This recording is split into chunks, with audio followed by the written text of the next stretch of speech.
Counter-Strike Global Offensive. Whether you play the game or not, you've most likely heard of it. And even if you hate the game, you've got to admit there's a lot of cool stuff that has come out of it. I mean, the game is older than most of its player base. You know I'm right. But today I will be going over a fairly large CSGO iceberg thanks to user YourGenericName on Reddit. I'll leave a link to his post in the description. And if you happen to not know what an iceberg chart is, it's basically a chart of things that are well known at the top, and as you start to go down, they'll get more obscure and unknown. Let's get started.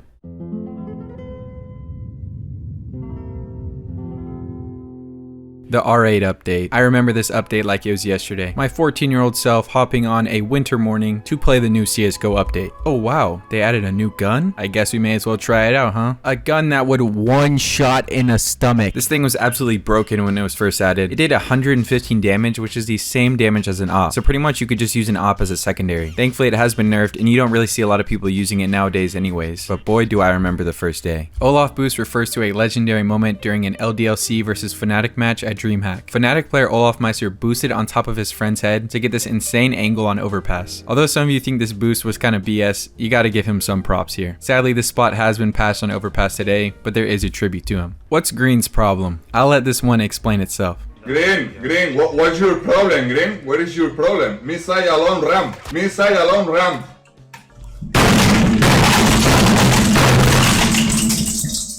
Although this spot in the iceberg did make me wonder, what did Green really do? So I scoured the whole internet and found this. I'm just kidding, it wasn't that hard to find, but I think this offers some explanation to what Green really did. Word.exe refers to an Indian player named Forsaken at a LAN tournament. Pretty much at this tournament, he proceeded to toggle on his hacks and just completely obliterate everyone. He hid the hack's name as word.exe. Pretty smart if you ask me. The video of him getting caught is pretty embarrassing, but I find it kind of funny because he tries to smack their hands out of the way to stop them from finding it. Like that'll make you seem any less suspicious. Let's just say it did not work. Source 2 is referring to the second version of the Source engine. People have been speculating for a while that Valve is going to port CSGO over to Source 2, which I would love, but I don't think Valve has the time for that, nor the care. Source 2 will pretty much allow the game to run a lot better on certain systems and look a lot better. And I'm sure it'll also allow a lot more things to be done with the game. Overwatch is pretty much the anti-cheat of CSGO. If you haven't heard of it, I wouldn't be too surprised. Pretty much a human will go through each demo of a player that is reported enough times and determine if they're hacking or not. You can actually become an Overwatch person if you apply to it somehow. I remember I used to have it, but I don't exactly remember how I did. It's a very rough way to catch hackers if you ask me, but technically it is the backup for their somewhat anti-cheat that they already have within the game. I'm pretty sure the gambling scandal refers to two YouTubers, T Martin and Syndicate. It turns out that the sites that they were advertising on their YouTube videos were actually owned by them. And by law, if it's their business, they are supposed to disclose it during advertisement. This led to the FTC getting on their ass about it and a ton more gambling sites. And because of all this happening, Valve was very scared that lawsuits were going to start coming their way, so they decided to shut down pretty much every CSGO gambling site there was. Although quite a bit of gambling sites have popped up since then, the gambling hasn't really been the same since. Rip Cobblestone and Aztec is just talking about them being taken out of the competitive pool. Personally, I love the map Cobblestone, but I never played Aztec. Cobblestone you can still play in wingman matches and a couple other game modes, and you can also launch it through your console. Aztec, on the other hand, you literally can't even play it unless you download a workshop mod that allows it to be compatible. But if you're pretty new to the game and you don't know these maps, that's probably why. Dangerzone is referring to the game mode in CSGO called Dangerzone. Of course. It's pretty much just a shitty battle royale. There are some people who do enjoy it, but I've had no reason to play it. Also, I'd like to add that I tried to get my own footage, but nobody plays Dangerzone, so I just sat in queue for like 10 minutes. Bunnyhopping is referring to the very popular movement tech in most Valve games. Now the actual specifics of how it works is very boring, but the gist of it is that there's a bug in the code that once you hit the ground, it's actually meant to slow your velocity down, but if you jump right before you hit the ground, it actually won't update that, I'm pretty sure, which will allow you to continually gain velocity. Now most Source games do have a cap on this, but like Half-Life 2, you could do it backwards and just go faster forever. Now the M4A4 howl is actually pretty interesting. So this skin was added back when the Huntsman collection first came out, but has later found out that the design on the gun was actually stolen art. And because of that, it got copyrighted from Valve and they decided to remove it from the case. But the money had already been spent and they couldn't just remove the skin from people's inventory. So they had to replace the artwork and remove it from the case. And that's why the skin is the only skin in the game that's contraband. Coaching bans refers to a pretty big controversy within the CSGO tournament scene. Pretty much, coaches were allowed to spectate their entire team and give them any calls they needed. And sometimes they could even bug out the spectator mode and see every enemy. Of course, that wasn't supposed to be allowed, but it still happened. Many people were upset that coaches were allowed to give this much information to their players. They thought that it didn't allow as much skill and as much communication, which I do agree. And in the end, they just decided to straight up ban coaches from any tournaments. Matchfixing is referring to a scandal between iBuyPower and netcode guides. During an official Valve tournament, iBuyPower started doing some weird plays. The whole match was just very weird, and iBuyPower is doing some stupid ass things that pro players should never do. It turns out that there's a scheme between iBuyPower and netcode guides. It had been orchestrated by a player named Fam and multiple others. iBuyPower's odds of winning were extremely high, and netcode's guides were very low. So pretty much they all bet on netcode guides and intentionally failed so they could make their bet money. They made about $10,000 profit from this. KQLY is talking about pro player KQLY, who eventually got VAC banned for cheating multiple times. One of these times was during a tournament where he had a statistically impossible jumping headshot. Obviously no one at the time really thought that he was cheating because of this, but it eventually made sense once he got VAC banned. I can't believe what I'm witnessing right here. Wow! Get out of here! Get out of here!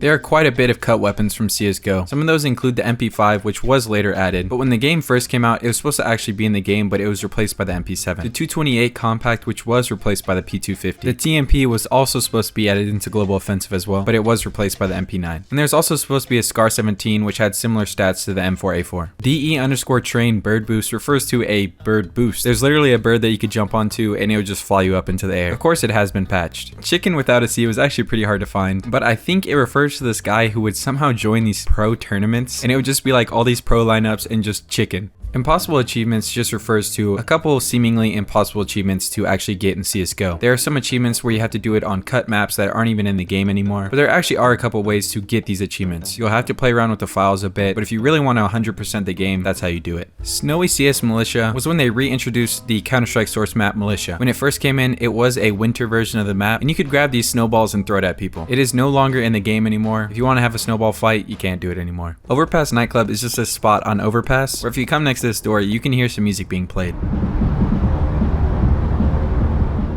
Shots 1 through 5 clearly missed. It's basically just a meme at this point and a copy pasta, but it first started when the pro player Eco, or Hiko, dude, I don't know how to pronounce it, pretty much sprayed this enemy and just missed every shot. And that was pretty bullshit and he totally should have gotten the kill. But someone posted on Reddit and a Valve employee commented this. Summary: shots 1 through 5 clearly missed. Shots 6 through 9 missed due to recoil. Bad spray control. Shots 10 through 11 very close, but recoil and inaccuracy make these reasonable misses. Shot 12 likely didn't fire because Hiko is already dead. This is definitely meme material. Classic Offensive, or CSGO, is pretty much a mod that mixes CS 1.6 and CSGO gameplay. I had never heard about this before, but it seems pretty interesting to play. I'll probably try it out someday. Galil with scope is exactly what it says. Pretty much during the alpha version of CSGO, the Galil originally had a scope and a zoom on it. Dust 2's wooden doors. Now if you're an OG player, you probably remember this one but aren't aware. I know I was. In Dust 2, the mid doors used to be made out of wood. They then replaced it with this weird kind of like metal wood hybrid. I don't exactly know why, probably just matched the updated wallbangery.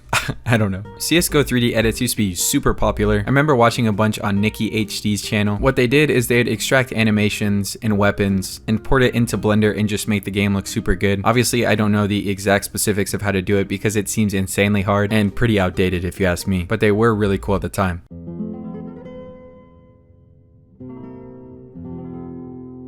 Secret cobble and canal symbol is basically just these secret symbols hidden around each map. Now it's pretty easy to come to the conclusion that these could just be like map makers' signatures, but after looking a bit further, neither of these maps are made by the same people. I could not find a clear-cut answer for this anywhere, just a bunch of theories and a bunch of jokes. I legit had to stop myself from like going down a huge rabbit hole with this. I'd really like to know what you guys think. Inferno's monitor Easter egg. Now believe it or not, I spent about like 30 minutes trying to get this to work, but I could not get it for the life of me. I must have been doing something wrong, but 3 Clicks Philip made a very interesting video on this exact topic. But there's a very small chance that up here in this cracked door, on this monitor, it'll show Counter-Strike 1.1. Apparently this is when they first introduced Inferno to the game, so it's just a big callback. Bully Hunters. So apparently this organization going by Bully Hunters thought it would be a good idea to hunt bullies on CSGO. The whole premise of it was if you were getting harassed in a game, you would go to the website and sign into your Steam account, and they would join your game and kill the bully. And then afterwards they leave some cringy message in the server. Now if you don't think about it too hard, it somewhat seems like a good idea, but not really. But if you do use your brain just a little bit, you'll realize how stupid this idea actually is. I mean, if you're in a competitive match, they can't even join the game. And if you happen to be playing casual and the teams are full, they still can't join. And back in the day when this happened, there wasn't even all chat on the server. So you'd have to be on the same team to actually message them. So that means the bully hunter would have to join the same team as the bully, and they'd probably end up killing you instead. And like the bullies playing CSGO, they're gonna get used to getting shot in the face. I think they wouldn't care too much about getting killed. This whole thing definitely seemed like a joke to a bunch of people, and it did not not last long at all. Region censorship. I'm not too sure what this one's talking about. Looking it up, it showed a bunch of results for the text filtering, but I don't think that's what this is about. It could just be different countries like China, for example. It's pretty well known by now that China does a lot of censorship, and to even play CSGO, you have to be on their Perfect World edition. To do this, you can go to your launch options and type in Perfect World. Now, I did not know about Perfect World before this, and if this is not what the Iceberg is talking about, then hey, I just kind of created my own entry here. It could also be that in the Chinese version of CSGO, they censor a lot of things that have to do with skeletons for some reason. So there's a bunch of stickers in CSGO that have skeletons on it that are just completely switched around in the Chinese version. The effort that they went through is actually pretty commendable, but also pretty hilarious at the same time. Bingelibangable.